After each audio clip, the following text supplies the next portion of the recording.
Khyber Pakhtunkhwa assembly में senate election गैर हतमी गैर सरकारी नतीजे के मुताबिक खवातीन नशिस्त पर PTI की रुबीना नाज नवासी और दूसरी नशिस्त पर रुबीना खालिद 52 वोट लेकर सेनेटर मुंतखब। KP से टेक्नोक्रेट की नशिस्त पर हुकूमती उम्मीदवार आजम स्वाति नवासी और JUI के दिलावर खान 54 वोट लेकर कामयाब। 7 जनरल नशिस्त पर PTI के 4 और अपोजिशन के 3 सेनेटर्स कामयाब। पाकिस्तान तहरीक इंसाफ के मुराद सईद 26 वोट लेकर सेनेटर बन गए। PTI के फैसल जावेद, मिर्ज़ा मोहम्मद आफरीदी, नूरुल कादरी जनरल नशिस्त पर मुंतखब।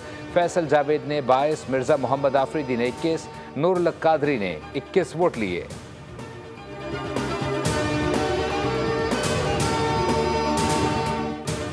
और पंजाब असम्बली में सेनेट की खाली नशिस्त पर नून लीग के हाफिज अब्दुल करीम ने मैदान मार लिया। 243 वोट लेकर सेनेटर मुंतखब।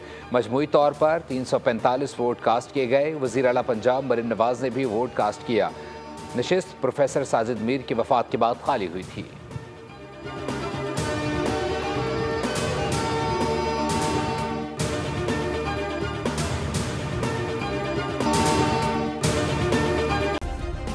सब्सक्राइब करें और बेल दबाएं ताकि कोई खबर रह न जाए।